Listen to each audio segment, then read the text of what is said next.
My name is Lauren Fry, and I'm going to be talking about milestones and developmental delay and how they kind of interact and affect each other. So, a milestone is an action or an event marking significant change in development. Examples of developmental milestones are taking a first step, smiling, or waving goodbye. There is no set or determined time a child reaches a milestone, but as a parent, you know your child best. If you feel your child is not meeting the milestones for their age, or if you think they have a problem with their development, talk to your child's doctor. So this is just some of the ages that are approximated for milestones that your child should be reaching. For 2 months, for example, some of their language milestones could be cooing or turning their head towards sound. And for physical, they should be able to hold their head up and begin pushing up when lying on tummy.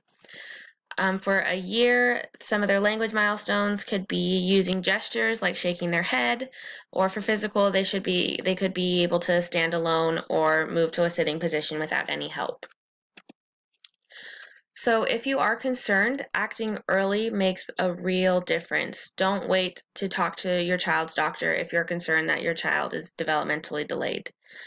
Some of the things you can do if you are concerned could be keeping a developmental checklist like the one that's provided here that just kind of gives an approximate age that a child should be reaching these certain skills, and just kind of you just check it off as they go along just to kind of make sure that they're along the right lines of the age and what their skills should be at that time. You could talk to your child's doctor. You could ask about developmental screening. The American Academy of Pediatrics recommends that your children are screened using standardized validated tools at 9, 18, and 24 or 30 months, and that they're screened for autism at 18 and 24 months or when there is concern.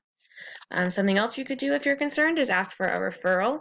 Some of the doctors you may be referred to are developmental pediatricians. They have special training in child development and with children with special needs. A child neurologist, they work on the brain, spine, and nerves. Or a child psychologist or psychiatrist, they know about the human mind. And then one more thing that you could do if you're concerned is get an evaluation. What you can do is you can call your state's public early childhood system to request a free evaluation to find out if your child qualifies for intervention services. And if your child is age 3 or older, you can call any local public elementary school, even if your child does not attend school there, and say, I have concerns about my child's development and would like to have my child evaluated through the school system for preschool special education services.